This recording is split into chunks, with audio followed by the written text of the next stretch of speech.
Come on in the room. Come on in the room. The Pacers win it tonight.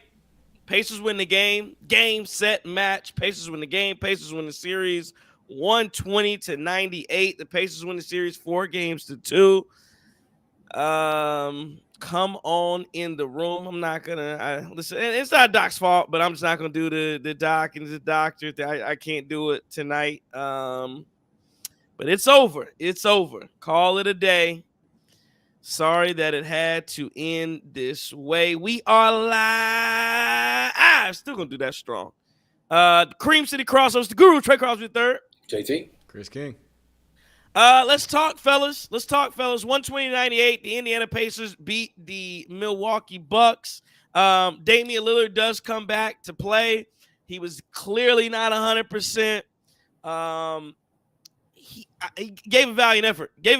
But he clearly couldn't play, couldn't move as well. And honestly, about the best I saw him move was in the fourth quarter. Like, that was the best. He had a couple explosive plays, but again, he did as much as he could do. I thought, and again, he was questionable all day long.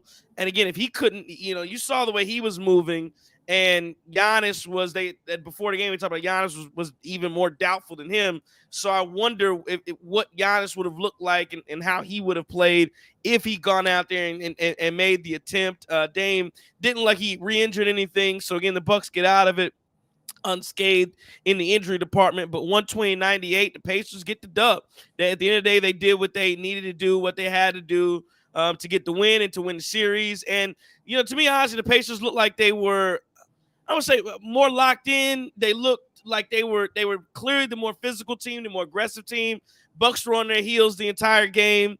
And this game, though, but this is why, and I'll say this at the onset, okay? And we're going to talk about all this stuff. I'm really not like it's hard to be pressed when Damian Lillard was hampered during game 3, which Bucks should have won.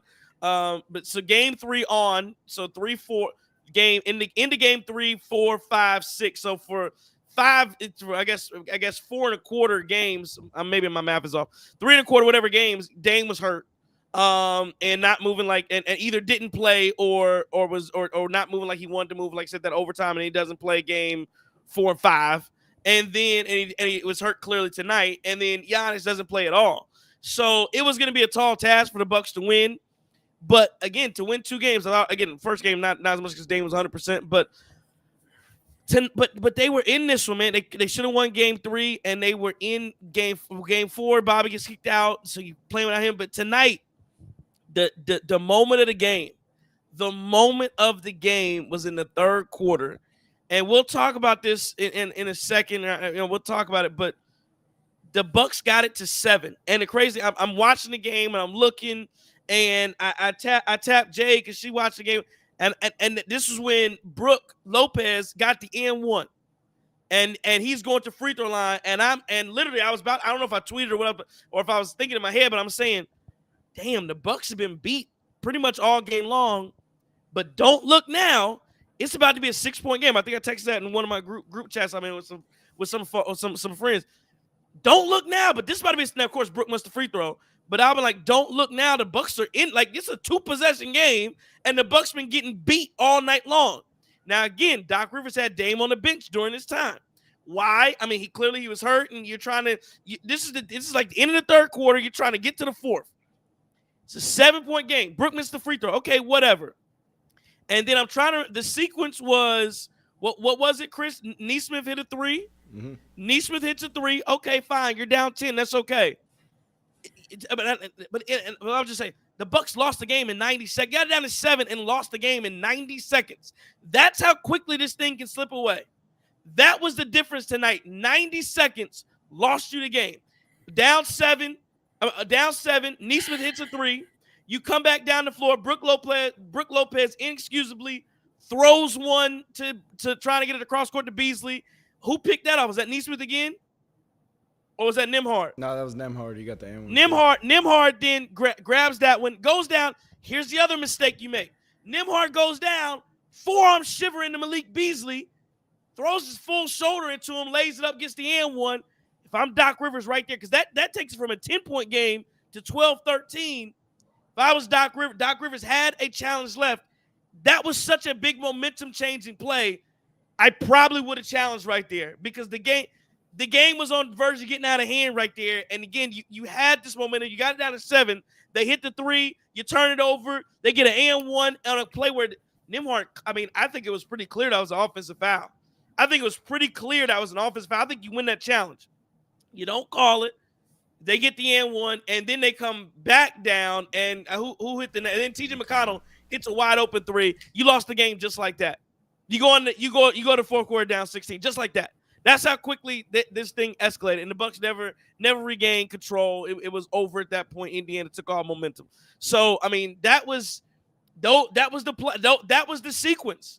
That was the sequence. And I'm not saying the Bucks would have won the game, but again, I don't know what would have happened, but that was the sequence. And you think two things. One, should Doc have challenged right there? Doc Rivers, this is his worst coach game of the series. And it's a bad time to have a bad time because, one, Andre Jackson Jr. inexplicably doesn't play to the end of the game. Don't understand that. 2, and again, I'm not saying it would have made a difference, but you gotta play your guys, man. 2, you have that sequence that killed him. And then 3, I don't know what Dame's minutes limit was. He ends up playing 34, maybe, and it took him out when, there was no reason to get him hurt at the end of the game. Took him out about 4 or 5 minutes ago or whatever. But I don't know what his minutes limit was. Maybe I can't tell you. But you should have probably thought about bringing Dame back in the game. Maybe when they hit that first one, but definitely after the and-1. I don't know if it would change anything, but you had, again, I would have called it. I would have made the challenge. I would have brought Dame back in because again, you can play Dame for as long as you want. Plays 34 minutes, but what does it do when you got it to 7? You bring Dame back and you're down 16. I don't know. But again, the Bucks lose at 120-98. Get at me on the Twitter at TCIIESQ. What up, chat? We'll get all of your thoughts and talk to you about this game. How we feeling? The Bucks lose it. But of course, we got to do the game recap. Sponsored by who? The law office of Daly M. Johnson. When you need defense off the court. Yeah, and the Bucks give it 120 tonight, so they need defense off the court. On the court, off the court, just again, it's like Jameis Winston in the pain. Just pain everywhere. A lot of pain. A lot of pain. Spinal. Criminal defense, trafficking, OWI defense, TROs, and injunctions. Call the law office of Daly M. Johnson, 608-893-8370. 70. Go to his website, www.dmjlaw.com. Sign up for a free phone or in-person consultation. Man, appreciate our sponsor, Dame and Johnson, working with us throughout the year. One of our last shows of the well, I guess it is the last show of the season, but again, we'll talk about what we have coming up here. Let's do the recap.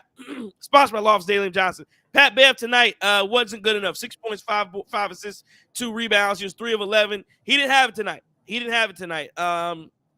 I thought he did as much as he could do. He didn't have it tonight. It was one of those nights.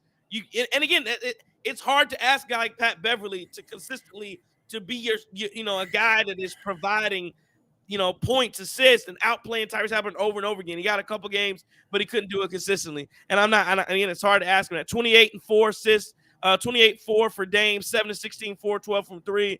Again, he was a -6, which is not bad at all. And again, he was clearly hampered. So I thought Dame. I've said it once, say it again.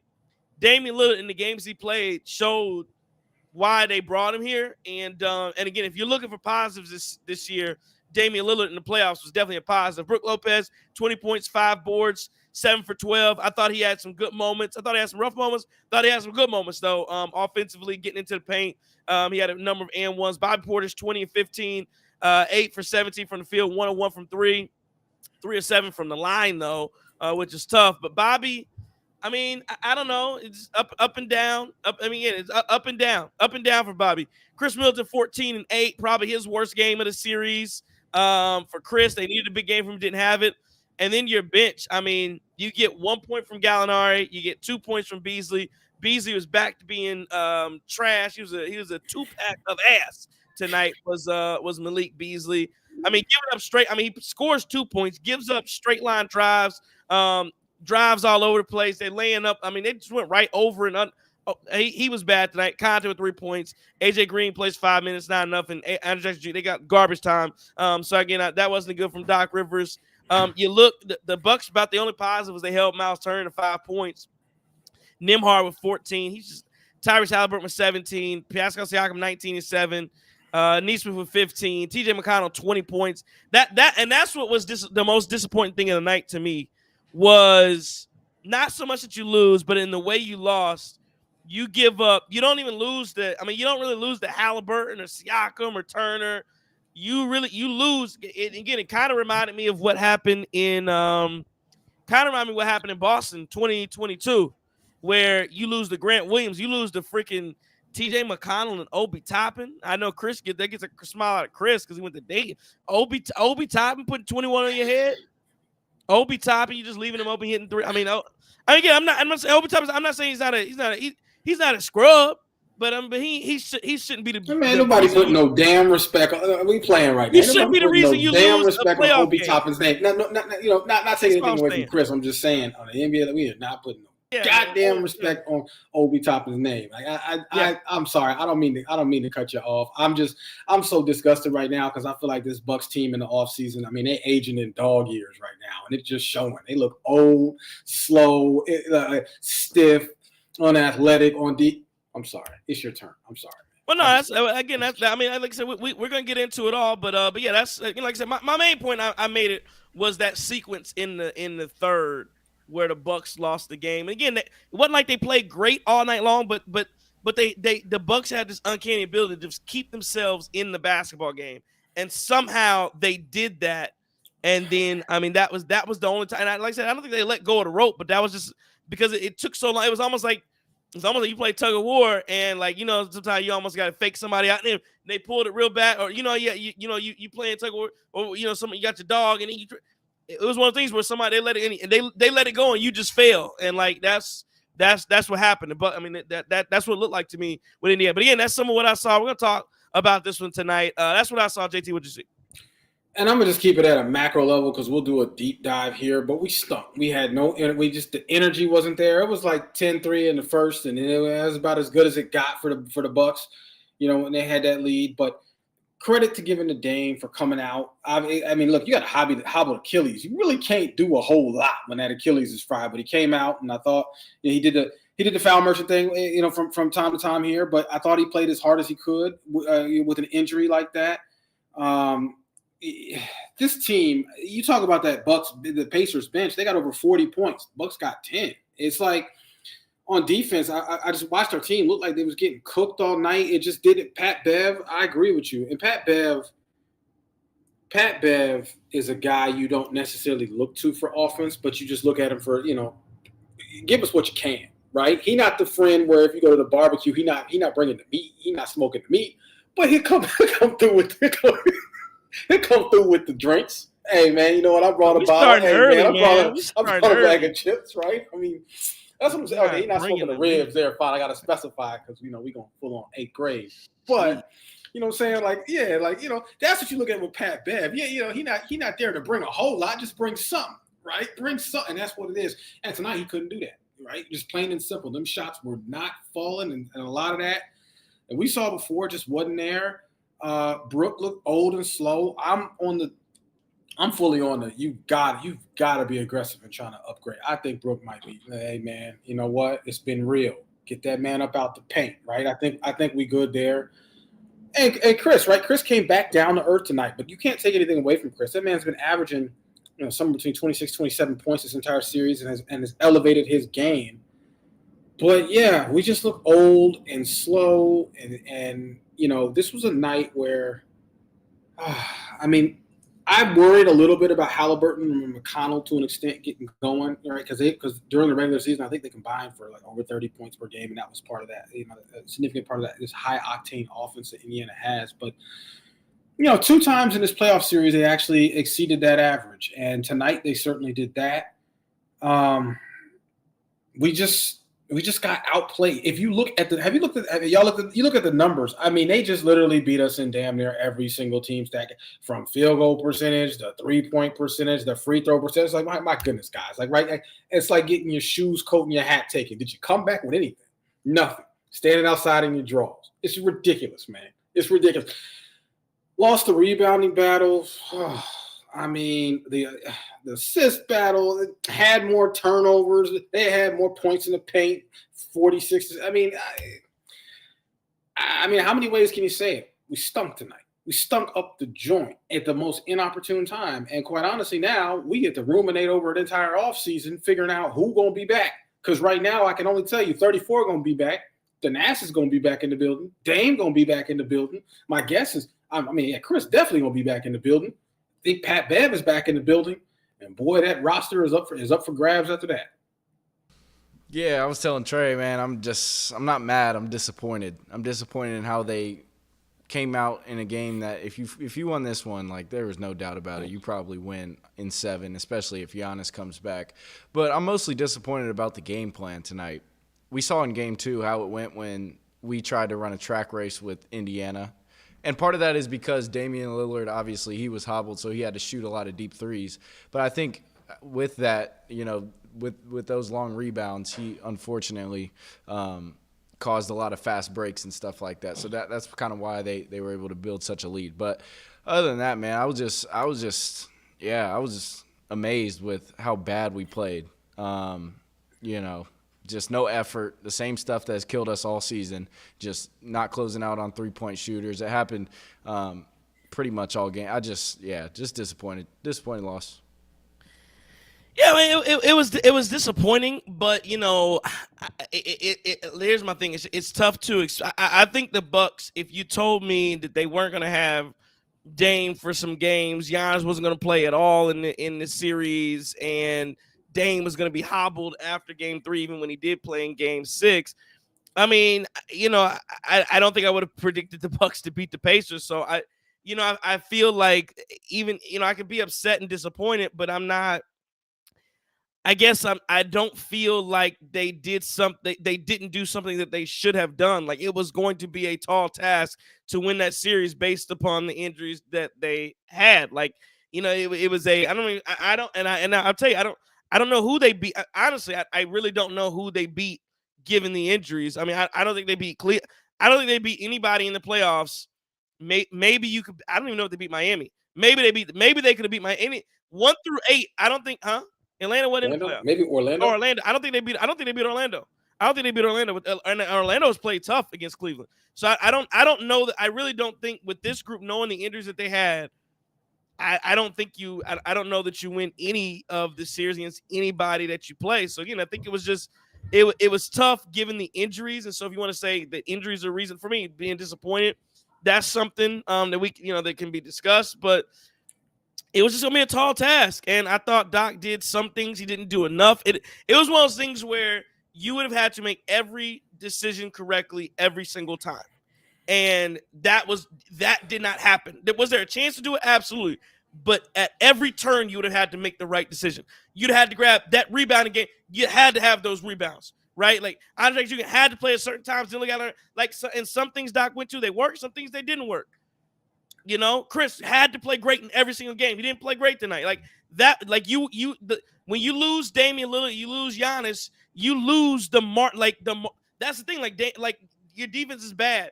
Giannis cleans a lot of that stuff up. So have Giannis, your margin for error goes down so much. And so I think that was at the end of the day, that's what bit you. And it's tough to kind of hold on to it. For me. It's tough to hold on to it and kind of think about it in that way. And again, I know and people in the chat are asking questions about who should be gone, who should come back. I will do some of that tonight. We will talk. We're going to have our capologist, Danny Levin, come with us maybe sometime. I think sometimes next week. And we'll really do a deep dive and break down draft stuff. We'll break down, where do we go? Who should stay? What can we do cap-wise? Because I want to take a step back and kind of really think about that stuff. Before I just start blabbing, I want this guy. But yeah, I think to an extent, I think you're right, JT, about the guys that I know coming back. Giannis, I know Giannis. I'm 90% sure Chris Middleton's gonna be back. And then I think Giannis and Dame are back, and then like I said, probably Chris Middleton. And Pat Bev. Bev's a free. So Bev's a free agent. And I mean, so yeah, you could bring him back. We talk about what it's going to take to bring him back. But he's Doc's guy, is why I'm saying that. Like he done followed Doc 3 different teams now. That's Doc's guy from the Clippers to the Sixers to the. That's why I'm saying that. Like, okay, maybe Pat Bev is is back. Oh yeah, like I said, I think that's definitely a question. I mean, again, I saw somebody ask about Chris Paul. I listen, man. I really, if Bev is back and maybe Bev does come, I'm telling you, cannot bring a bunch of plus 30-year-old guys on the plus side. And he's in his late 30s. Right? Hell no, I don't need Chris Paul. Yeah, well, Bev is too. Bev's gonna be 37. Yeah, but right, I feel like Pat Bev. I feel like Chris Paul's. I don't know if Chris Paul knows he's 37, 38. I feel like he, maybe has a hard time accepting that. I mean, which listen, man, I get it, but I'll say this, man. I just feel if you're a Bucks fan and myself, here's how I feel. I can take getting beat, right? But what I can't take is not competing and not getting a chance to compete. And the fact that our team was never at full strength during the series, and we just never got a chance to see how our squad really could do with Giannis and Dame. We just never got a chance to see the trade in the offseason materialize the way we all envisioned that with these two cooking everybody with the pick and roll in the playoffs and kind of just. It's just, to me, that's just a bitter. That's a bitter feeling, right? It's a bitter taste because it just feels like. We got Dame, we got Giannis. We saw the potential at times. We was trying to see him click. We just knew playoff time was going to come. We knew Dame was going to go crazy in the playoffs. We knew Giannis was going to go crazy. And then, it just never got started. And I think that's hard time, right? It's just it's like being pissed off because you got pissed on. And that's just kind of what it is. It's just hard. Just a hard pill to swallow. And that's just one of those things where it's it is what it is, right? Injuries are a part of the game, but you just wish you would have had a chance to compete. And if we would have lost in 7 games with our squad, then look, that's just kind of how this thing, how it goes. But I don't think that highly unlikely. I disagree on that. That's where we'll disagree because if you lose with your squad, it's a problem. Like that's what I'm saying. It's a problem, but you would at least would have had everybody show up with everything on the line, and you would have said, okay, yeah, but that's a different spot to be in, right? It's a different spot to be in because here's what I'm learning about this series. I'd have been yelling if that would happen. This show would have been very loud tonight if that had happened. But you know what though? You said something that's a good point, and I think everybody knows that, and that's the fact that Giannis covers up a lot. You ain't got Giannis out there. He wasn't there to cover up stuff, and then all of a sudden you got exposed, right? All of a sudden you got exposed out there. What people typically didn't see or what you hid was what came to light. Find out you need to go ahead and dust behind some places, right? And that's just kind of that's kind of where we at. I think the toughest part for me is just losing to the Pacers too, especially that group that you full strength you can beat.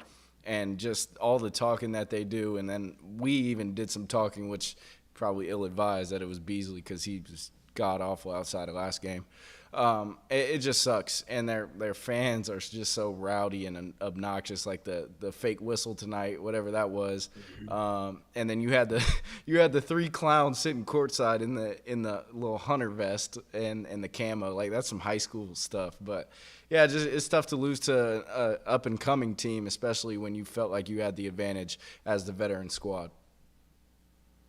Yeah, I thought Pacers suck, and I think that the Knicks look like they're taking care of business in Philly right now, and I don't anticipate. I can maybe give them 6 games, but I think the Knicks are gonna beat the brakes off Indiana. Like they're not gonna let them dictate pace, and but again, that's another story too. I think, but Jalen Brunson gonna tear them boys up, and that's just how that's gonna go. So I don't think they're I still at the end of the day, this is what I say about Indiana. They did not impress me. I was not impressed. They should have won the series. Yeah, you are better than the Bucks without, and again, no excuse. Injuries are part of it. You can only play who's in front of you. But yeah, that's what the Indiana Pacers should have beat a Milwaukee Bucks team that didn't have Giannis Antetokounmpo and and a hampered thing. Like they did what they did what they were supposed to do, but I really was not impressed. Halliburton didn't look like an all-star to me at all. Like they just weren't impressed. At that.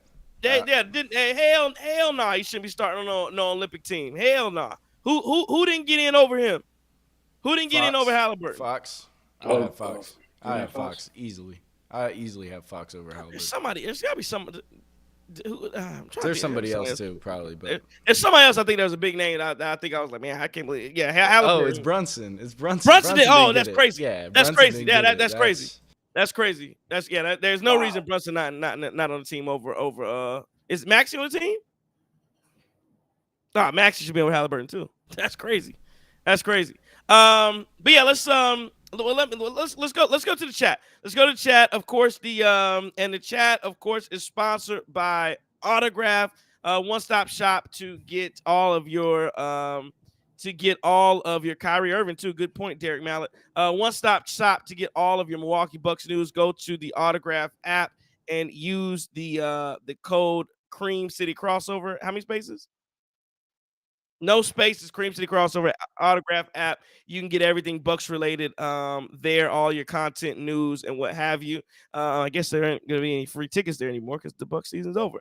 But again, go to the Autograph app, and Chris will put a link in the chat. Let's see what the chat's talking about. Terry Bowles says Brooke Lopez, Malik Beasley, Pat Connaughton, gotta go.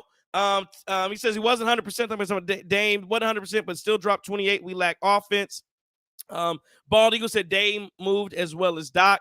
Pedro says Giannis has to go. There you go. Stupid chat again. The chat has by far gotten, as this season's progressed. Well, it's probably a troll, but the chat's gotten dumber as the season has progressed. Pedro Income says Giannis is more of a GM than a player.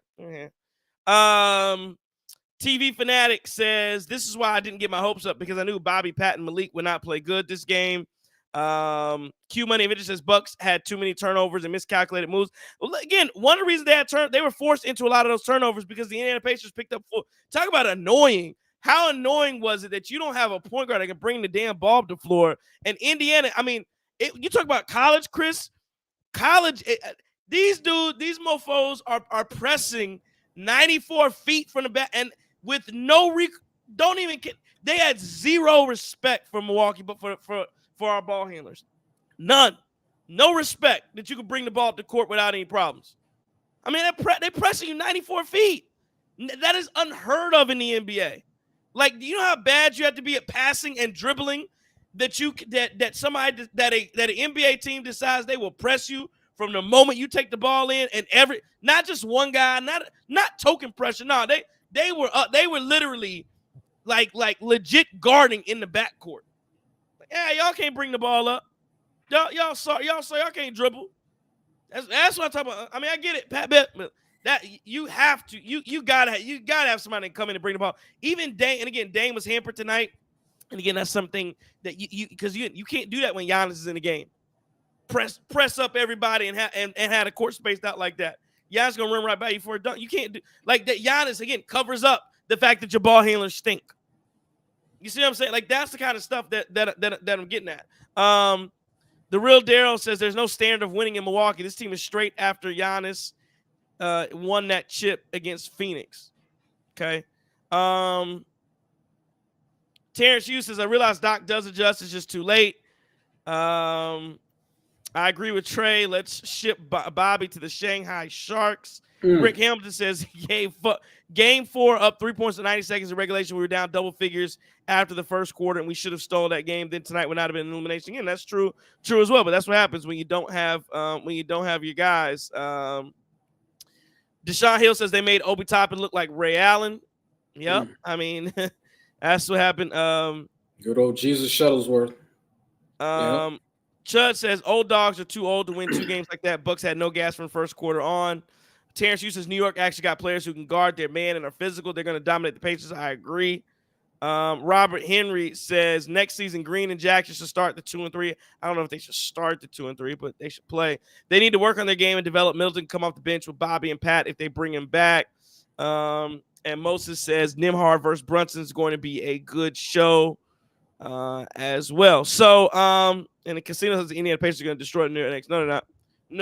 No, they're not. I promise you not.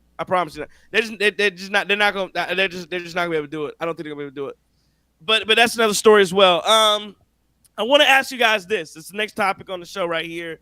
Was the season a waste? I feel like we're going to get a couple different answers here. Was the season a waste? I'm asking you guys in the chat, asking you guys. That's the question on the table. Was the season a waste? Take that question for however you want to take it. Was this the Milwaukee Bucks 2023-2024 campaign, was it a waste? Whoever wants to start. All right, I'll start. It's just go ahead, Chris.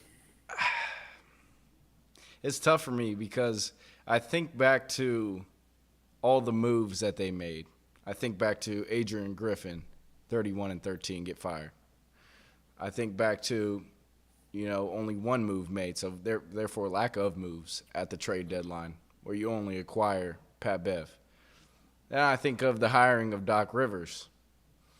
And so they told us to take this season seriously. They told us that they were trying to contend for a championship. Yeah, it is a waste because of how seriously they took it. Now, you can't tell me that this was just a developing year for Dame and Giannis and some of the young guys, because it wasn't. You didn't treat it like that. Doc didn't play the young guys. They went out and fired Adrian Griffin. So they wanted to win, just couldn't do it. Couldn't stay healthy. Couldn't have those three guys on the court at the same time. So, yeah, I'm going to chalk this one up to a waste. And this is prime Giannis right now. And that's 2 first-round exits for Giannis. So it's not steps to success what this is. No, it's not. So, yeah, it's a waste to me. Yeah, it's our second time winning less than 50 games in the last 5 years. That's one way to look at it. But this is an absolute waste, right? Unless you want to look at it from the perspective of, okay, well, now we used our mulligan to do something completely goofy like, firing your boy Adrian Griffin halfway through the season at 31-13 because you saw some things you didn't like and genuinely expecting a different result with a guy who had not been on hadn't been on the sideline all year. And then the best part is he comes out and doesn't even go 500 as the damn coach in the regular season too. And then all the fans after this and after seeing all these moves, what do we do? We took the bait and we started chasing hope. Oh boy, hope is a hell of a drug. We just started going, oh man, y'all, hoping we can get this figured out. Yeah. It's gonna be the playoffs. We're gonna get this thing. Man, and reality just hit us in the face. Giannis got hurt. Then we thinking, all right, we're gonna be straight without it. We're gonna be straight, right? Then Dame goes down. Oh man, right now all of a sudden we completely shorthanded. And when everybody who said, hey, Bucks is way too old, Bucks are way too top heavy. What's up with this depth, man? These guys haven't looked good all year. All that stuff came to fruition. Everything came to fruition. Perimeter defenses we've been talking about. You saw them get the Pacers go back-to-back record. I mean, it's just like, it's tough. But yes, in every way, shape, or the form, this is 1,000% a complete waste. It is a failure. And I think we as Bucks fans got to start being honest about it. Like, who the hell is going to look like you don't get credit for shining shit, right? Like, you can't make shit shiny, right? Why? Who the hell would do that? Right? It just doesn't make any sense. This season stunk. Everything about it stunk. Our young guys didn't develop the way they're supposed to, like you were. We never got to see this team live up to its full potential. These dudes were washed, right? Now there's material questions about Giannis's ability to make it through a full season and playoffs, right? Now we got to go ahead and confront the whole. All right, so Giannis, are you gonna do a world tour in the summer or what here, right? Are we gonna do a world tour, the same thing we've done, and hope that your body doesn't break down again? Dame, Chris, everybody's gonna be another year older next year. Man, guys, look, tell me if I'm the turd in the punch bowl for being honest here, but yes, no, this is absolutely terrible. Like this is borderline the worst case scenario. You out in the damn first round. What were we last year? Out in the damn first round. What were we out the year before? Out in the second. I mean, yes, this was terrible. And maybe we saw it coming. Maybe we didn't. Maybe we saw it coming and we closed our eyes. I don't know. But by any way, shape, or the form, the season's over, and it's like the second day of May. Yes, this is a waste. Sorry, dogs in here. Was it a waste? I'll agree. It was a waste. The season ends up being a waste. I'm not as negative as you are on it, though, JT. Can we replace negative with honest? Well, I don't again because well, you're telling me it was like the worst thing in the world. I 100% think it could have been much worse. Like to me, the worst case scenario would have been you have everybody there. They play. Giannis play like I have. Like again, I'm not using it as an excuse, but it's not an excuse. They didn't play. But I have a built-in. Yeah, they lost and they were supposed to lose. We were going to lose a series without Giannis, like that, without Giannis and without Dame for the end of game 3 and not in game 4. The main points of your roster weren't, like I said, take Brunson off the Knicks. They're losing, right? You take your 2 guys, take Brunson and whoever you want to call number 2, Brunson and Dante DiVincenzo, Brunson and OG Anunoby. Like, take them out. They're losing. Take Jamal Murray and Jokic. So if Jokic and Jamal Murray weren't playing for the Nuggets, is this worst case? No, they just weren't there. The guys weren't there. Give me any team. Maxey and Embiid off the Sixers. They're losing. Like, they're good. And listen, to me, the worst case scenario is what's happening in Philly because Maxey and Embiid are playing right now. Well, they got it down to 5, but I think they may lose in the first round, and their guys are playing.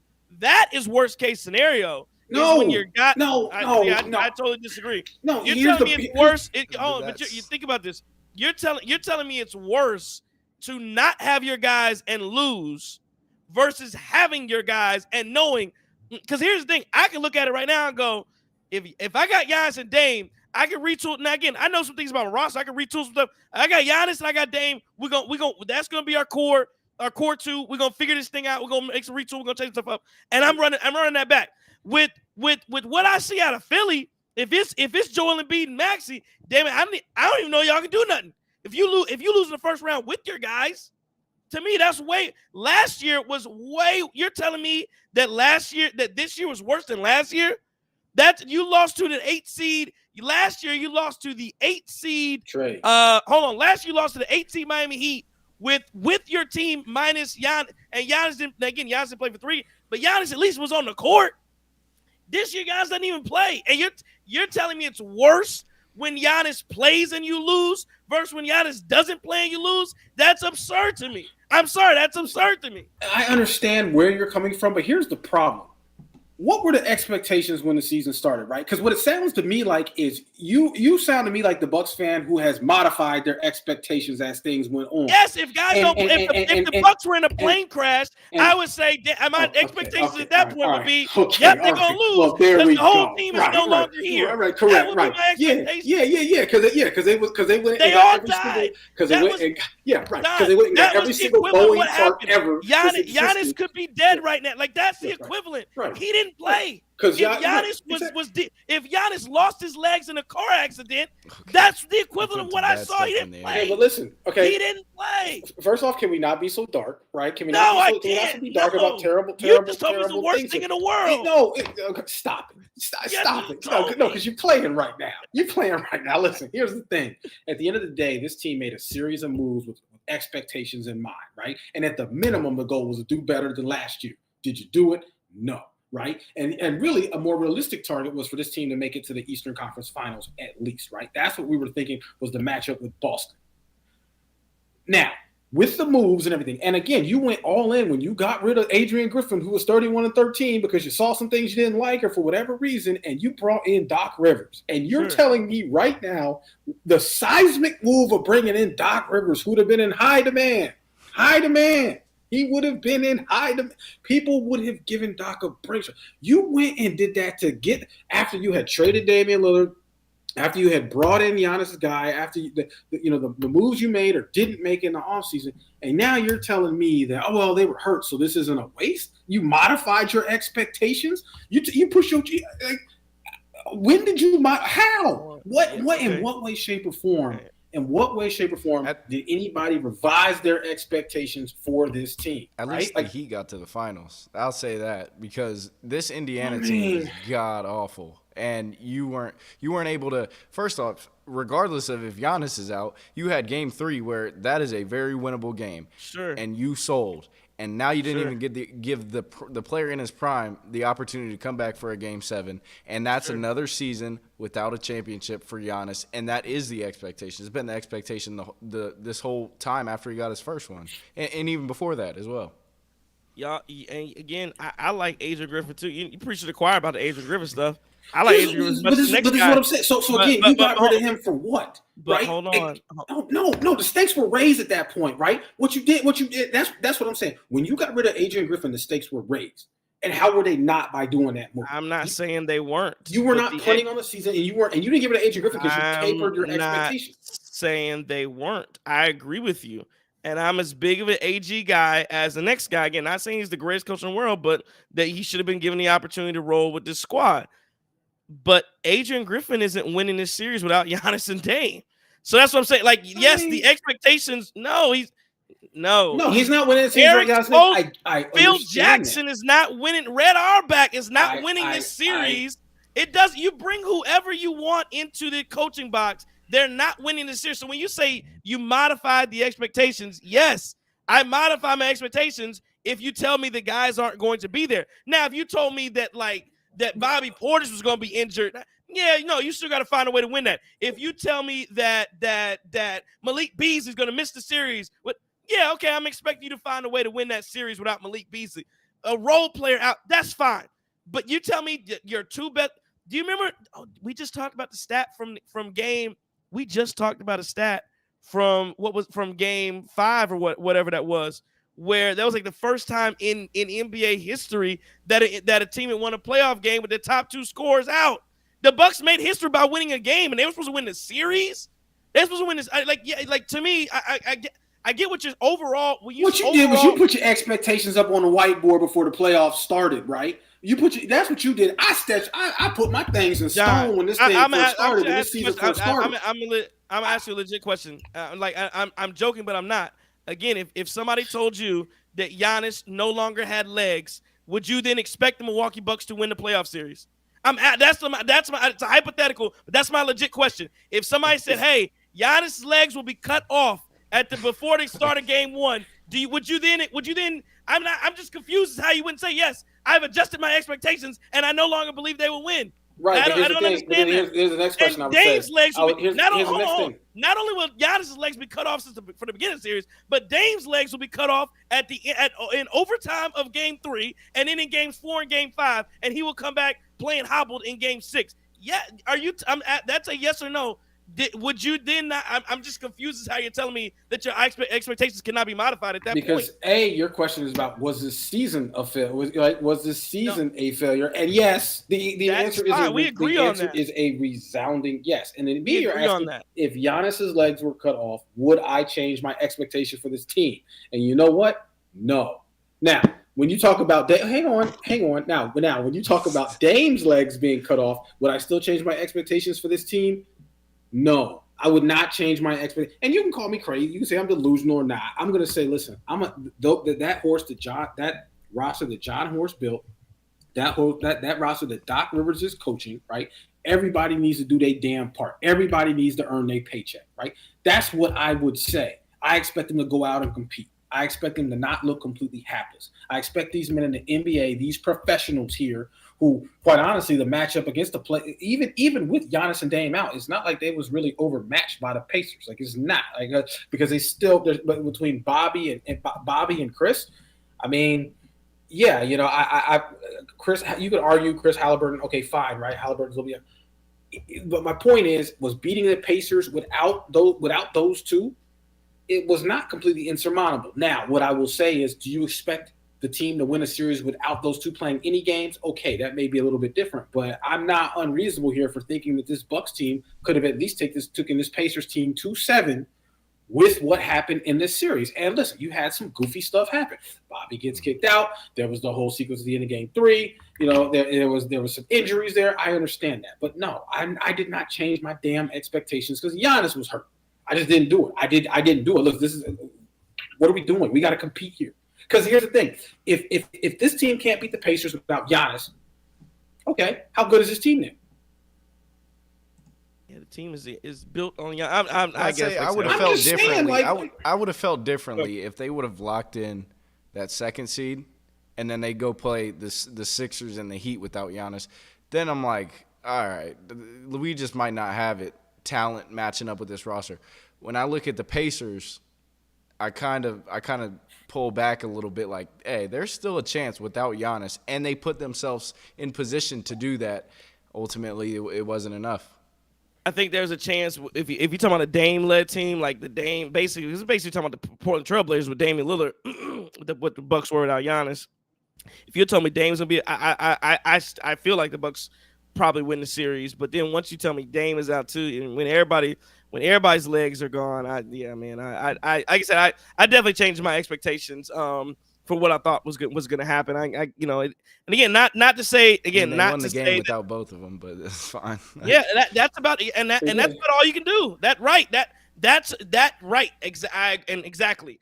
But I just don't understand how you don't look at the season kicked out. Like we shot ourselves in the foot. It felt like to me this series. Right. Yeah, because those are the players that those are the players that you got.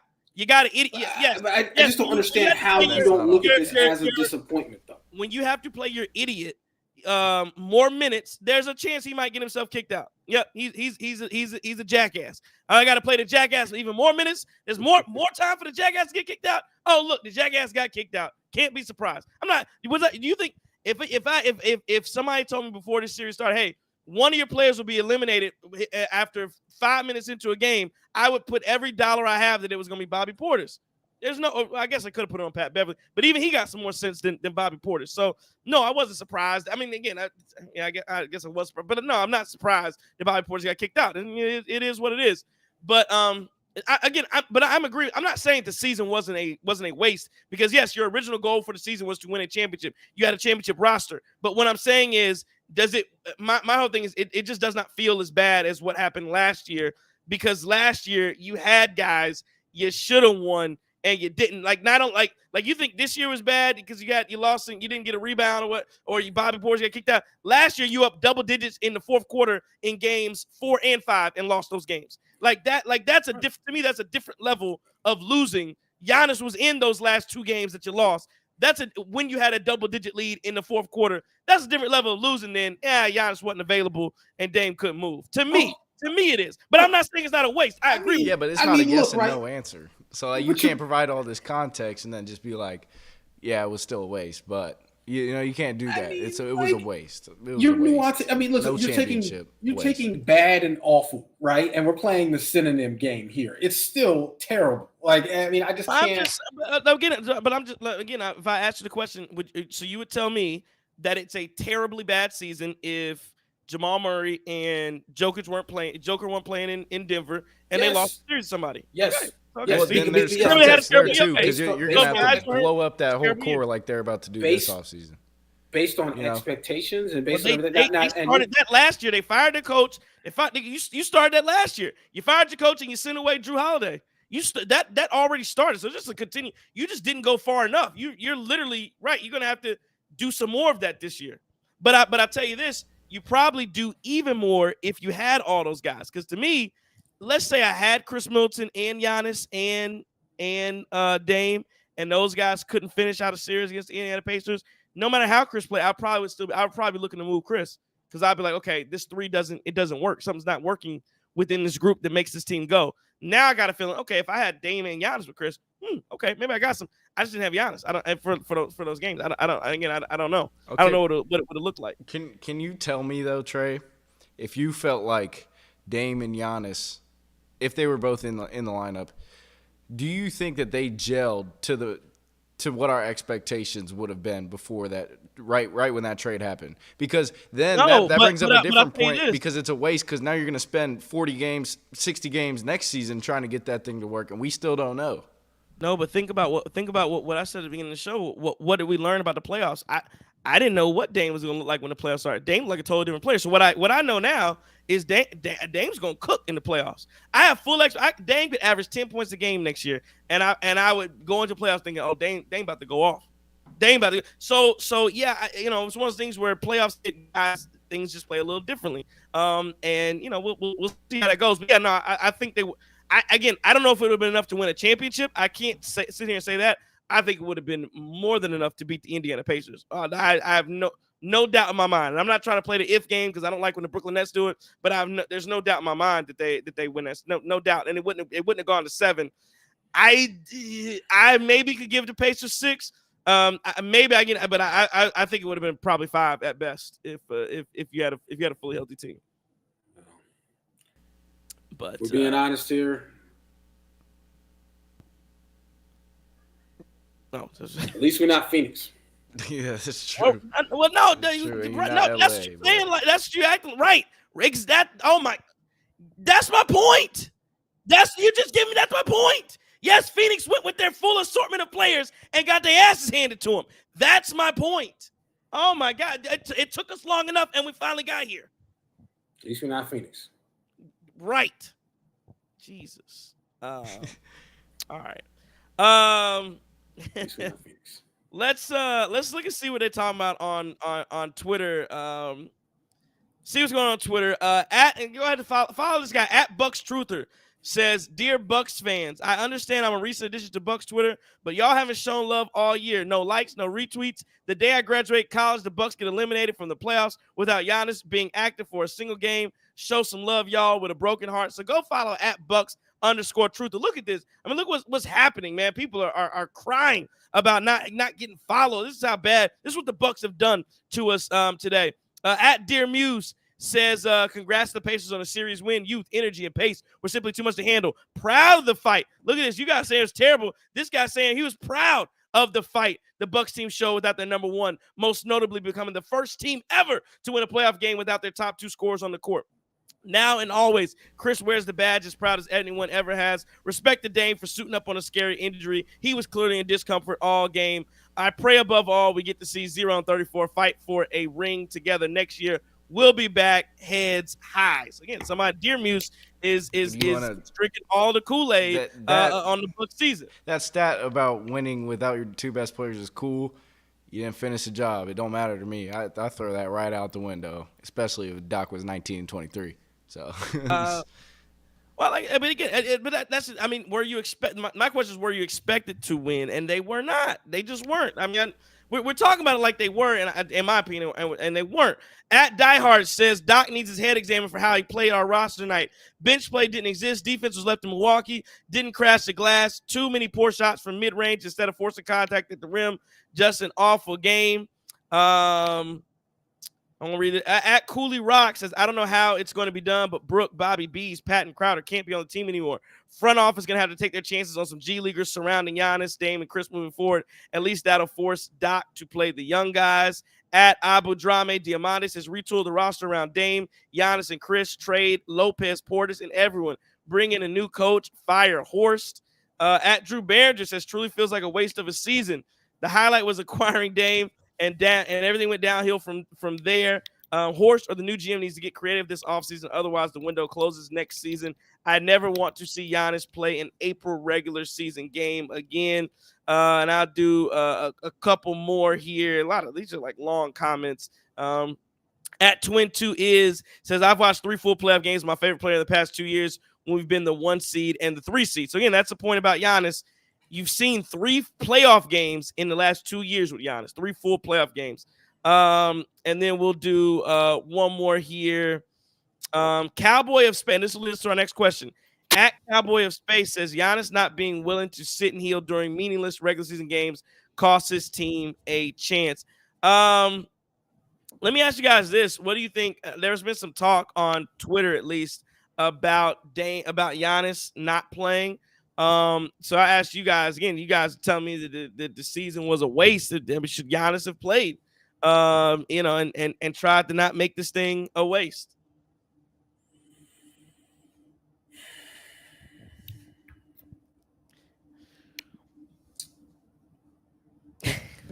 I mean, always hard, right? I guess. Hey, it took you that long to come up with that. Oh my! Always hard. All right, man. Go ahead, man. No, you got it. Go ahead. We won't listen to the thought. Ain't no always hard. Come on, man. I mean, it's difficult. See, Hey, go ahead, man. that's why JT and I get up here stuttering because Trey is just laughing the whole time. Yeah, because y'all the dudes in class that make the faces when it's your turn to read, and you like, the teacher like, read, and your boy get that one word out, and everybody in class start snickering and start like trying to hold it in, laughing. Yeah, popcorn reading. Yeah, the popcorn reading, right? All right, go ahead, somebody. Okay, should Giannis have played? I mean, look, we don't know. Like, us as fans, we don't really know what he was feeling. And I imagine if Giannis was really able to give it a go, and you know how he plays, always 48 minutes, always, full head of steam. So I just think it's hard for me to say he should have, but it's hard for me to also say he shouldn't have, because – maybe there was something where, he's like, all right, Dame's playing, then maybe I can just sit this one out and then I'll go close it out in 7. So it's hard for me to even pick an answer, but I would say no, because the Achilles at the playoff time would be terrible if that happened, or whatever the injury was. If you tore his calf or tore his Achilles, whatever it would have been, like, it's devastating. And with Giannis' skill set, you can't have that happen to a player like him. Yeah, and I tend to agree, and this is what I'll say, because I think I've seen some people. There's another tweet here at BB Prospector says a true gamer would play for his team. Middleton, Bev, and Dame gutted it out. I think if he could have played, he would have played. And again, I don't know. I know he worked out tonight. I know as of Tuesday, at least he couldn't. They weren't asking him to run full speed. Todd Merrill says Giannis 75% wouldn't make a difference. He doesn't have that kind of game. He needs to be athletic to have an impact. And again, and I'll say this, Todd, I think at 75%, he definitely would have made an impact and a difference. I don't even think he was set. I don't think. I think if he was 75%, I think I think he might have played at 75%. I don't think he was. So, and again, like I said, the last I heard, and this was Tuesday, was that he was not running full speed. And so they hadn't even, and again, the way that works is the training staff had not asked Giannis to run full speed. My guess is that what happened was, from a PR perspective, I think they did Giannis a disservice by saying that it was a 2 to 4 week injury. I have no knowledge of this. I know sometimes I do have sources. This is not a hashtag sources moment. This is my opinion. My guess is that Giannis' injury was much more severe than was originally discussed. And I wouldn't be surprised. I would not be surprised at all if, next week or in a few days, we get some article from Woj or Shams saying Giannis actually had XYZ, right? Like, sometimes after the season, people play, he was playing with this, and you never knew it. But like LeBron would always do that kind of stuff. And I used to hate it because LeBron would play, like, at least Giannis was hurt enough to where he couldn't play. Like, and that's my thing. If you can go out there and play, you don't really get and that's the thing, you don't really get the excuse of, hey man, I was real hurt. So that's why LeBron would always do this thing where after every year, like, I think when he would come to the damn podium after the last game, they lose all series, nothing. Then he come to the game after game 7, they lose game 6, they lose in the sling, and he have his arm in a little air, the little wrist cast, and it's like, I was playing with this brain. Yeah, nobody want to hear that. You didn't have that on before. So again, I think the Giannis injury was much more severe than they originally told us, and I think it was a disservice saying he'd come back in 2 to 4 weeks when, again, everything we know about Giannis is that he's a quick healer. So it does seem odd that we went 3 weeks and a couple days or whatever it was, and Giannis, like, today was like the first day that he actually had a chance to try to suit up. And so that's my guess, is that it was a little more severe. Again, I'm just guessing. I'm guessing it was a little more severe than was originally led on, and that's why he didn't play. I think that and my thing is this, we get shown, like, if I hadn't seen it before, I wouldn't think about it this way. Like, there are some guys who just chronically don't play games. Yeah, we know Giannis could have sat out some games in the regular season and he wasn't sitting out, right? Like, Giannis is not like a guy that just sits. So I have to feel like if he could have played, he would have played, and that he really just could not go.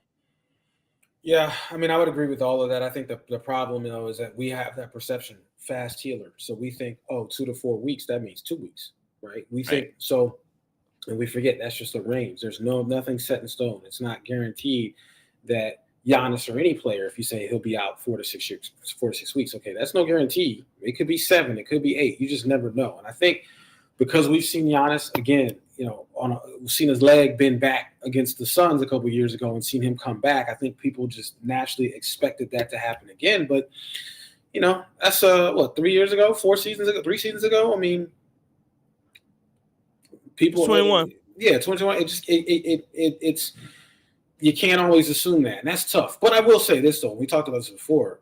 Hey, the Bucks, boy, they're doing a whole lot of misdirection when it comes to these injuries and what's really going on. You can't trust anything coming out of the Bucks when it comes in regards to a player being injured unless it's blatantly obvious. Like when Jay Crowder got hurt and it was like, yeah, they knew he was going to be out, so they didn't have to hide the ball. But this one, I thought Doc doing the whole confusion act, Doc acting like he didn't know, Doc saying one thing before the game, one thing after the game for players that didn't play regarding injuries, just didn't make a lot of sense. Yeah, and it's always tough as fans when you're expecting to just have, your organization be a little transparent with you. And then it's kind of lies, low key. I mean, it was at the beginning of the season. I remember when Adrian Griffin was just, giving half-ass answers about Chris Middleton. And that's just something you don't want to deal with. But, man, we got to stay healthy. It really just comes down to that. And hopefully next season we're able to get some younger pieces who are a little more durable. Because I just feel like JT says, there's a lot of old men running out there. And, right. And I'm never surprised when somebody does something out of the ordinary of their game and is diving on the floor or something and they come up holding their hip or something. And I just don't want that as a fan. So we'll see what happens. Right. Yeah, and what's this from Moses says Giannis is getting old. The expectation of getting old Giannis back is sort of futile. But hold on. Did I miss the season Giannis had?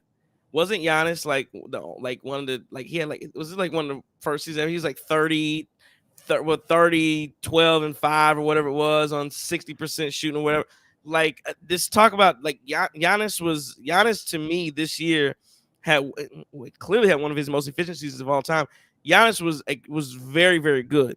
Like Giannis was probably better than at least one of his MVP years. At least one of his MVP years, Giannis was better than that this year. So to say, when you say the expectation of getting old Giannis back is sort of futile, I totally push back against that. Now, if you want to talk about his injury history and say that, hey, the injuries are starting to pile up, and you look through the health at the end of the season, that's one thing to talk about. But to act as if his play was like you can't get the old Giannis, but no, his play was very good.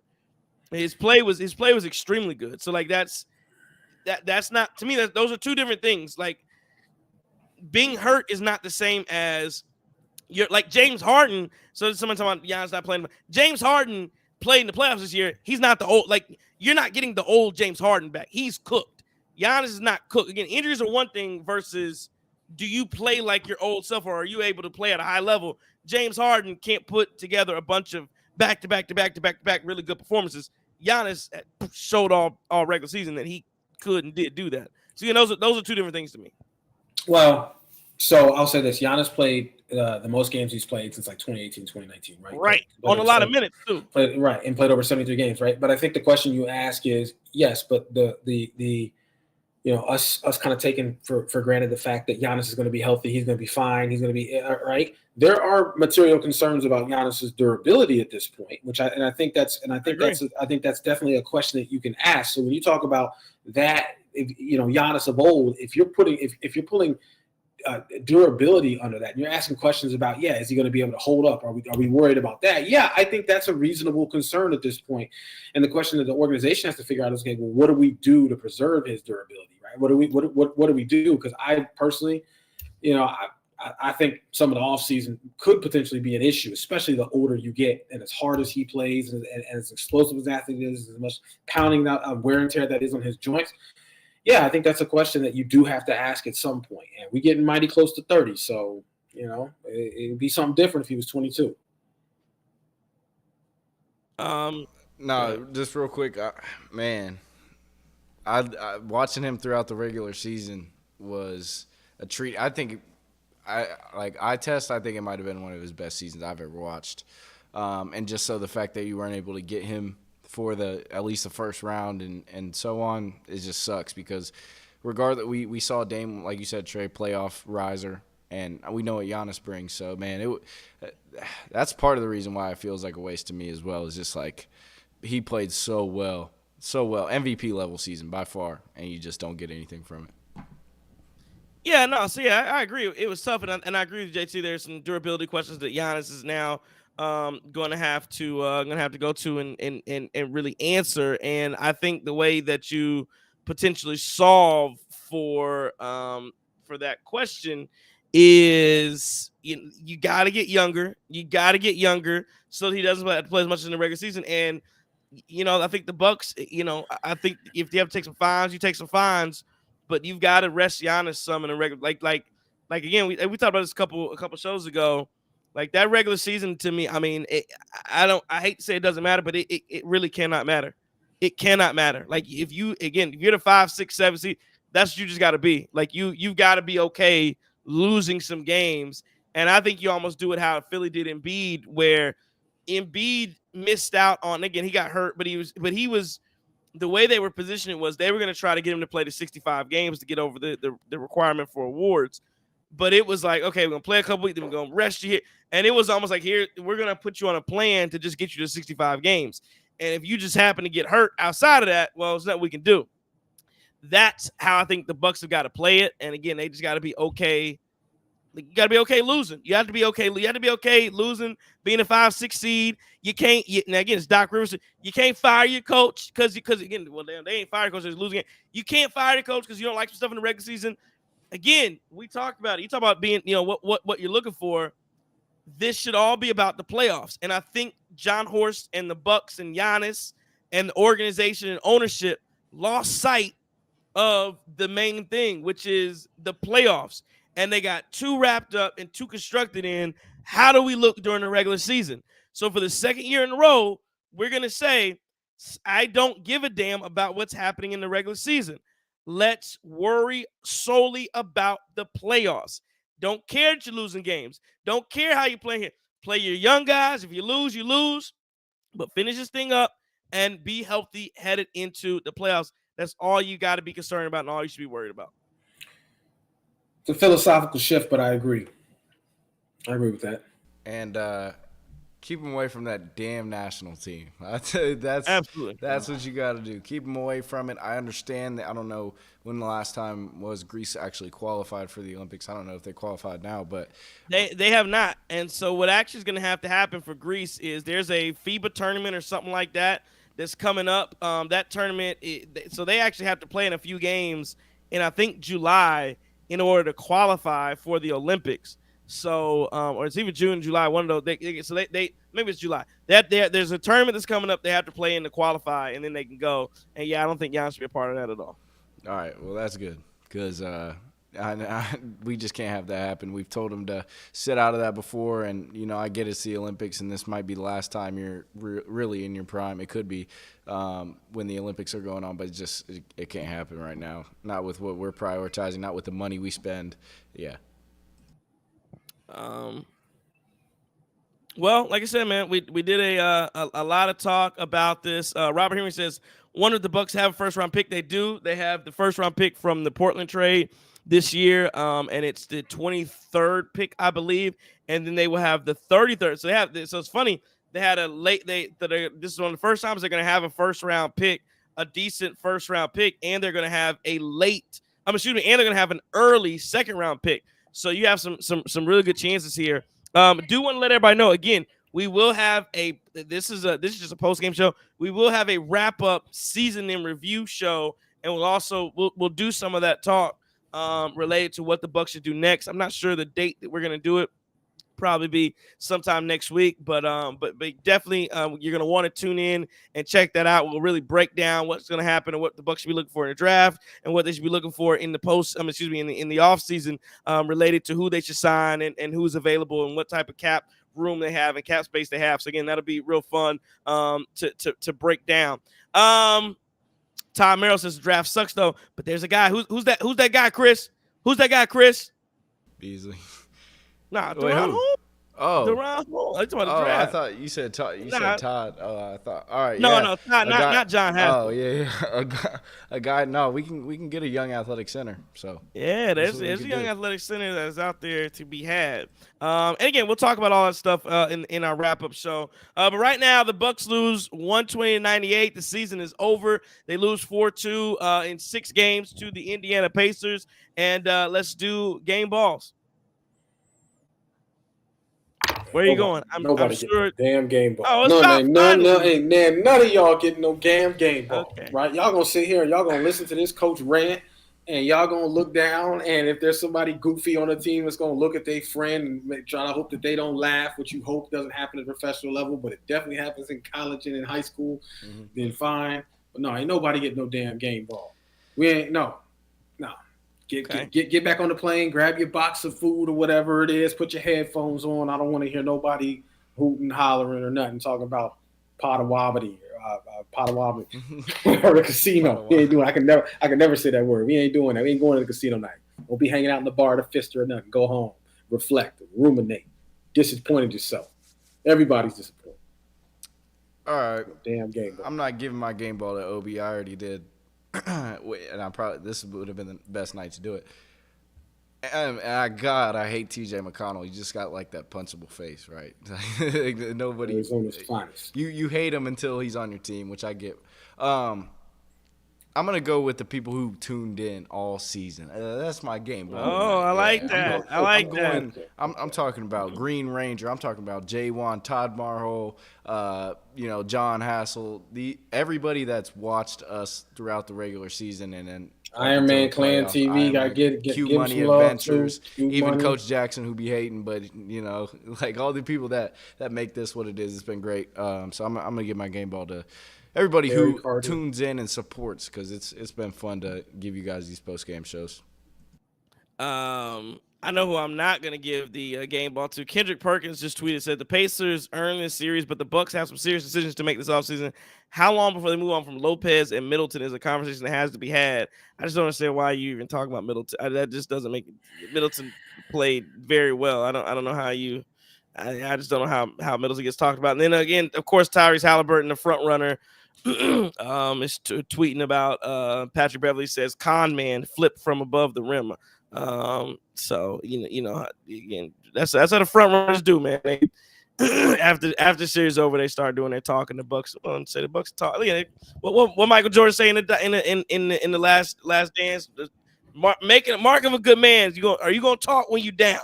And at least Pat Bev's talking from the start of the series to the end of the series. Of course, Tyrese Halliburton not gonna say. Did anybody catch what happened between Pat Bev and them fans at the end of the game? The altercation. Did you see that? Yeah, and I think that the fans must have been talking some junk, and then Pat Bev threw a basketball at him. And I think that they ended up getting. I did see the police were over there, so I'm assuming they ended up getting ejected. And then a game ball. My game ball. Like I said, you doing. I'm gonna give respect where it's due, man. I'm gonna do TJ McConnell. 20 points, 9 assists, 4 steals. 7 for 9. He shot damn near 80%, 2 of 2 from 3, plus 20, a team high plus 22 on the night. He really killed the Bucks tonight. Like of course he wouldn't have scored another, but the Bucks couldn't find ways to stop him. He dictated pace. Like TJ McConnell he was the best player on the court tonight. Like you could easily make the argument TJ McConnell was the best player on the court. Like he dictated that much of the pace in 22 minutes. So TJ McConnell was a big part of the Indiana Pacers winning. And that was that. Iron Man Clan TV says you guys are the best. Robert Henry says first year with y'all fellas. I'd give y'all the game balls. Looking forward to off-season shows then next season. We appreciate it. Appreciate that. Crushman33 says love Brook, but as a backup, not at $28 million a year. And you know that, and we were talking about that before the show ended, before the show started. Me and Chris, where it's like, do you agree with Brook? And I think there's questions about that. Maybe I'd do it, maybe I wouldn't. But I look at Brook and I go, could you, as a backup? Again, can he be your everyday start? Probably not. But and I would say I wouldn't even say probably not. No, I don't want him as our starter every night. But but if you're telling me he's a backup spot, I think Brooks still has flat. Like Brooks not totally washed. Like he's not trash. Like even tonight, Brook Lopez put up 20 and 5 on 58% shooting. So he's not trash. It's just you might just he's have to a little old contract. Yeah, though, but is man. it? But is it mobile? But is it fool's gold though? No money. No. I don't think it's when you say fool. I don't think so. I think Brook is still usable in spots and places. I just don't. Again, it's just you can't have him on the floor at all times. Like he doesn't need it. Like tonight, he played 30 minutes in the closeout game. Like Brook Lopez, if you tell me Brook Lopez will play 15 minutes, I think he can do that. I think that because I think there's a lot. I don't think he's totally used like Kyle Lowry. I'm looking at Kyle Lowry right now. Kyle Lowry's not Kyle Lowry from Toronto, but he, and again, I don't think they're in a great spot because Philly has to use him too much. But I don't think Kyle Lowry's just absolutely trash. I'm going to. He could be on the NBA roster. No, I'm just saying he can play basketball. He can be on a roster. I don't have the numbers in front of me, but I'm going to assume that the economics of having Brook on the roster for with whatever that cap hit is in 15 minutes, and that's not going to work, right? I think that might be an issue when you're paying somebody that much bread to pay 15 minutes a night. Well, again, we'll talk about it when we have Danny Levin on for the cap stuff. But it's one of those things where, again, you have to match salary going out has to come back in. And again, why if you're thinking that about Brook, why wouldn't somebody else think that too? So it's one of those things where okay, well, I'm not about to give you nothing good for him, or and especially an older veteran player. Like that's what I'm saying, and that's what I always get at when we talk about trades. Everybody thinks the same thing about your guys that you think about them. So, again, I still think the Bucks best. We'll talk about it, but I think the Bucks best be Bobby Portis to me is where you can really, if you're looking to move somebody, and to be honest, Chris too, but I just wouldn't do it. I just don't think I could do it. But I think you could fetch something nice for Chris, honestly, especially the way he played. I don't think I would do it, but you could. But yeah, I think if you're, Bobby Portis that's your piece to move. There's a lot of value in Bobby Portis, and he has an excellent contract as well. Absolutely has it. So we did the game balls. Let's do our the look around here in the NBA. Of course, 2 games on tonight. The Pacers beat the Bucks, and then the 76ers beat the Knicks. Well, they're up on the Knicks right now, 73-67. Again, that's a 3-2 series. The Knicks were up pretty big early, so Philly has come back and made that a good game here in the third quarter. A lot of props to Joel Embiid. Talking about playing through an injury. Joel Embiid's doing an excellent job trying to will his team to a win. He has 29-12 right now. Tyrese Maxey only 5 points. But then you saw the Celtics finish out their series 118-84 over the Heat. And then, of course, the Dallas Mavericks are now up 3-2 with a chance to close out at home against the LA Clippers. So that's all interesting. Anything you want to comment on there? And then let me ask you this, because I think the Knicks would definitely beat the Pacers. I actually think if you were the Pacers, would you rather play the Knicks or the 76ers? I feel like here's what I think. I feel like if I were the Pacers, I'd rather play Philly because I think you can contrast that game a little bit differently, especially with the way that the Pacers want to play, but that fast. And I think New York can play fast with you because I think New York's young enough to play fast with you. Philly is a little older, and I think they have more of a. I think Philly's a little older, and I don't think they. I think they can get in trouble if they're running up and down with you. And I don't think they're as good defensively as New York either. Yeah, I mean, I think you just stack up way better versus the 76ers. Yeah. You get Miles Turner out there, and maybe he can guard. You're not going to contain Joel Embiid, or you're not going to stop him. But you can hope to make sure he doesn't consistently go for 50. Like I would say Miles Turner is a bit better defender than whoever they're throwing on him now, Robinson and Hartenstein. Yeah, and they have the front court depth, I think, to at least try to throw multiple bodies at him.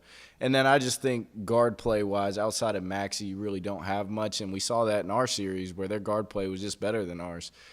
Because Dame was out, and then you had Nembhard and the 1-2 punch of Nembhard and Nesmith. And so, yeah, I think Philadelphia is the matchup they would want. Yeah, that's where I would go with that. I mean, I would agree. I think so there's a chance this Knicks team makes it to the Eastern Conference Finals. There really absolutely. Is. I mean, yeah, there's a chance they and if that's the case, I would be the biggest Knicks fan to see if they can knock off the Celtics. But we got plenty of weeks to talk about that. So. Yeah, and I think the other thing about the Philadelphia 76ers is there's always that injury risk to Joel Embiid, and that's why you maybe want to play a team like Philly. Is there's always that chance that Joel Embiid is he's one step away from being up out, and I'm looking at him, he's hobbling already. So that's it. Then we get another read in here. Karan Jammer Kenner says, I'm giving creams to the crossover game ball this season. Thanks for the content all year, fellas. One last question before we go from Q Money Vintage. He says, I wouldn't be mad if we trade Dame, nor would I be surprised.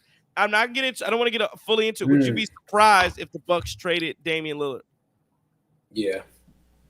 I'd be surprised if the Bucks traded Damian Lillard unless, and even then I still would be, unless John Horst is gone and the new GM wants to go in a different direction altogether. But even then, I still would be shocked if you trade Dame, because I think, especially watching Dame in the playoffs, it's just, why would you never got to see what you had. You never got to see it play out. You never got to see Giannis and Dame play together in the playoffs. So I certainly hope we don't. But, if a new GM comes in, then, all bets are off. Again, I'll say this about GM and all those different things. From what I've heard, Jimmy Haslam has a lot of fingers on that team that he's coming in on, and so it's more of an ownership thing. And it sounds like they are deathly afraid of losing Giannis, and Giannis is pulling a lot of strings. So when you keep that in mind, when you say new GM, and I don't know how much. And again, that's the thing about John Horst. I don't know how much power he has, and he's losing some of that power. And a new GM, I don't know that you're going to come in. Again, I think it sounds like Doc Rivers is going to gain some power in this thing. Giannis has some power, and Jimmy Haslam is kind of maybe doing some meddling as well. So again, all that stuff that we can discuss and break down as this offseason continues. But yeah, I would be very surprised if Damian Lillard is gone. I'd be surprised. They look like they like each other. That's the best part you have going for you. And I mean, how could you after seeing what he was able to do in the playoffs? Definitely a playoff riser. And yeah, so I would be, they shouldn't do that. Yeah, go ahead.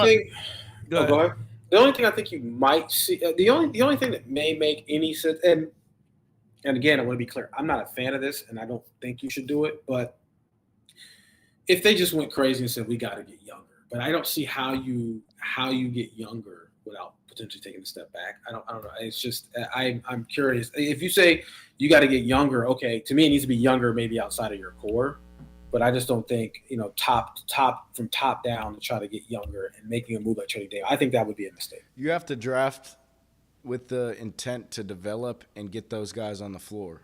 I saw what's his name, Ben Shepherd, knocked down a ton of important threes. Yep. Rookie, right? And there's no reason we shouldn't be able to find a diamond in the rough with at least one of these two picks that can immediately play minutes. It doesn't have to be starting caliber. It doesn't have to be six-man caliber. It doesn't even have to be a lot of the rotation, but we have to draft with the intent to play guys. Jaywan says, go hard and get Mikal Bridges. Damian Lillard did post a picture with Mikal. I don't know what it's about, but he posted a picture with him. Like the other day on his Instagram, there was a picture about that. So again, just interesting. I don't know how you go do that. Again, it's something we'll talk to Danny about when we have our wrap up show next week. But yeah, I just don't. You can't trade Damian Lillard because I don't think that's what Doc Rivers signed up for. You signed up for Giannis and Dame. That's what you want, and again, you didn't get the chance to play them. So I think that's the move. Is you run that back at least, and then everybody else I would be slightly surprised if Chris Middleton's gone, but that wouldn't shock. Like Damian Lillard would shock me unless he asked out, and I don't think he's going to. Chris Middleton, I could see it. I don't think I'd do it. I bet more on Chris Middleton being gone versus Dame versus Dame. But I don't even think that happens with Chris either.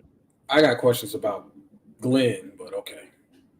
What's your question about Glenn? Glenn Rivers. I don't know about Glenn Rivers. That to me is a question mark in this offseason. I don't know. I don't know if Doc is the guy, but you don't really have a choice at this point. Yeah, you don't have a choice. Yeah, you absolutely don't have a choice because you paid. I don't think you're gonna pay another. I mean, I guess you're gonna pay another coach, and they gave Doc Rivers like 4 years, I think. Okay, so unless you're gonna pay somebody else, I don't think so. Okay. Well, fellas, it's been a year. This was a fun ride. Again, we Moses said, "Oh Lord, he called him Glenn." It has been fun. Mama named him Glenn. Mama named him Glenn. I'm gonna go. One Punch Man says, "What about Mark Jackson?" Hell no. So he can move people parking spots. Yeah. Leave the commentators alone, man. That's what I'll say. Leave those guys. Man, that dude, Mark Jackson did Mark Jackson get an interview with the Bucks? No, Kelvin Sampson did. I thought he got an interview when after Buddy got fired. I'm pretty sure Mark Jackson. Maybe Mark Jackson did get an interview. I don't know how close he got to getting that job. Doc, yeah, man, I just don't think he's going nowhere. I mean, he's just not going nowhere. Yeah, I mean, you can't fault him for this series. So, hey, I'm not. Robert Henry says, like I say, Lakers fired Ham, Bucks would be better fit. Nah, Darvin. I like Darvin Ham. Nah. Yeah, I'm cool off. I'm cool off the Ham. Yeah, he can go whenever. Now, Mike Boonhood, I think is probably gonna get. I wouldn't be surprised if Mike Boonhood's either got.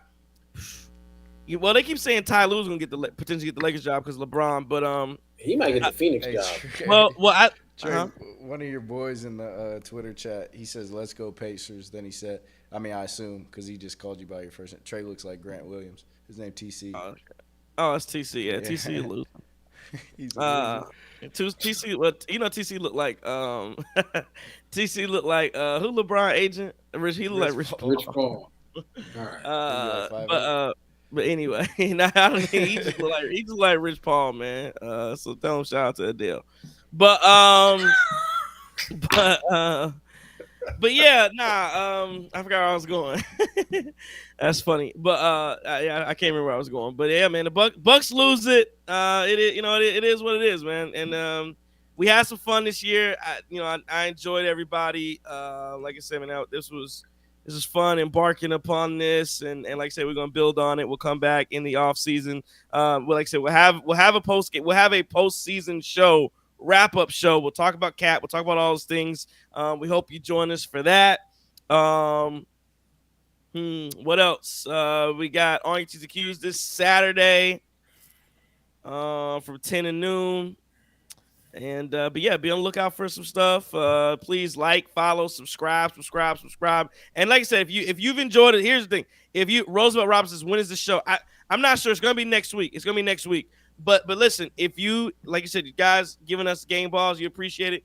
If you appreciated what we did all year long, please, like I know we say it as a joke, tell a friend to tell a friend to tell another friend about the Cream City crossover. We want to get these views up, these likes up, these subscriptions up, all of that. Please do that for us. And turn on post notifications so you know when we're live. Yeah, there you go. There you go. That show, then you got it right at your pocket. There you go. That's how you can repay us for this year of hard work. Turn the post noties on and make sure you tell somebody about the Cream City crossover. Again, we're all over the place. Again, we appreciate you guys. 100%. The Bucks losing, man. Rough to go out in 6, 120-98. The season's over. Any final words? Man, it's been a pleasure rocking with y'all all year. It's as always, it it ended way too soon. You know, the biggest thing, and we had this vision, and I owe a debt of gratitude to everybody that listens and tunes in, because we had this vision. We figured. I remember when Trey. I remember we was texting. We was talking about, let's do the post game show, and Trey, he was like, yeah, let's do it. Okay, how many do we want to do? How many want to do? And we did it, and we was happy when it was like 20 people watching and 40 people watching. Yeah. He was like, oh, man, we had 20 people watching the post-game show, and then it grew up, and it grew, and it got to hundreds. And so it's growing and growing, and y'all been rocking with us all year. And we do this only because we felt like national media just doesn't cover the Bucks the right way. They say silly things that don't make that people who actually watch the Bucks would never agree with. But, the majority of America seems to be satisfied with that. So we do this for y'all. We do this for the true Bucks fans, for the people that follow the squad. And we said we were probably only going to do 40 or 50 games, and I think I'm pretty sure we did close to 70. So this won't be the last time y'all hear from us. Probably, we're definitely looking to have this wrap up show in the next few weeks, and then maybe we'll have some Olympics coverage. I think we could potentially dig into the Packers. There's a lot that can happen with the Cream City Media Group. So man, stay locked in, and please reach out, like, subscribe. Message us on Twitter. I'm not on Facebook, but somebody is, right? Message us on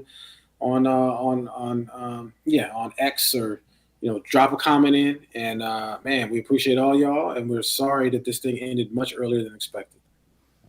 Yeah, man. Like, I can't stress enough how fun it's been just being able to release after some of these games, just getting lost in the Bucks, and it's been super fun. And it's been up and down for sure. It's been up and down. Like, there's been tough moments, and I'm glad you guys stuck with us. What is JT? Come on. I didn't know Trey was gonna get you for the release, or just let it go. So no, but for real, like, turn on those post notifications, because I think we'll have a ton of content this summer. Like, we're not going anywhere. It's just the live videos after the post game have unfortunately came to a conclusion because Giannis got hurt. But I just think that, do that, post notifications. Really just hit us up on Twitter. Follow us on Twitter, CCC Bucks Show, because that's where we'll be talking about when we're going live and stuff like that. And then also you can DM us with suggestions of what you want us to cover. Maybe we do some Brewers talk. Maybe we do some Packers talk. No goddamn Brewers talk. But that's 162 games. They're playing well. They're playing well. All right. Well, all right.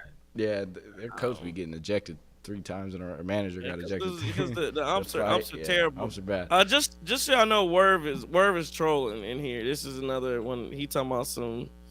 I'm not even gonna give Werv. I see you. So this is a losing ceremony. But we appreciate everybody. It's been fun, and we're not going anywhere. We ain't going nowhere. Nowhere. Yeah. Go ahead. Let's go out with Diddy going. Yeah, that's it, guys. Jesus. Last night. Yeah, there you go. Yeah, man. And like I said, man, I appreciate everybody for listening. I appreciate you guys for taking this journey with me, Chris, JT, man, y'all did a great job, phenomenal job this year. Just like I said, man, like I said, we sent those texts, hey, we're gonna do this, and y'all showed out every single night, without hesitation, and we made this thing fun, and it was fun to do with you guys, man. So, like I said, I only thing I can wish is that this ride went a little longer. Hey man, we appreciate you, man. It's kind of like Jackson 5. You was in the front doing all the singing and the dancing, and I was just on the back, right, moving in step. That's it. That's all you got to do, right? Back there, like what's your man's name? Tito. Oh yeah, Tito and Marlon in the back. Tito and Jermaine. Right. Yeah, right, exactly. Well, Jermaine, he'd be in the back, but he had to make sure you saw him. Yeah. Right. So. Good stuff, guys. It was fun. It was super fun, and it was. All summer it's going to be on your T's and Q's and Cream City crossover stuff. So notification bell, can't stress it enough. And we'll see you guys in the comments. We're not going anywhere. We will see you, man. Appreciate everybody. Like I said, man, this has been a fun ride. The Bucks lose at 120-98 in 6 to the Indiana Pacers. This has been a cream. We want to thank our sponsors as well. Lofts, Dame and Johnson. We need defense off the court. Call him 608-893-8370. Appreciate you, Daily. Appreciate the Autograph app, your one-stop shop to get all Bucks news. Download the Autograph app and put in our Our referral code Cream City Crossover. How many spaces? No spaces. No spaces. Yeah, man. So again, appreciate it. This has been a Cream City Media Group production. Wait. Go ahead. Q Money and Venture said hopefully we'll be at the game recording live takes next year. So hey, if you guys know somebody, or if you're you can put in a good Just word. give us the damn credentials. Like, I don't understand why iHeart. Man, we work that out. Maybe we see if we can get some credentials. Call iHeart on the show. Okay, actually, well, I guess I can't. We'll edit that out on the post production. All right. No, we won't. I ain't doing that. All right. I'm in Cancun, baby. I'm in Cancun. We in Cancun, man. We in Cancun. As long as we ain't in the Galveston, the dirty water out in Galveston. But that's throwing that dirty water in Galveston. But yeah, man. Oh man, this has been. Any last things anybody wants to say? Hey, let's go draft Deron. Let's go draft Deron Holmes. Go Dayton Flyers and go Milwaukee Bucks. Bucks and I'm trying to wrap it up. Y'all won't let me. Go ahead. If I am your enemy, it's because I'm trying. You good. I just got my final thoughts in. Yeah. Well, my final thought is 11 minutes to go in this game, and New York Knicks going to win. But this has been a Cream City Media Group production from the Guru Trey Crosby III. JT. Chris King. Appreciate everybody. If we are your enemy, it's only because we dare to tell you the truth. Don't take no wooden nickels. Curse.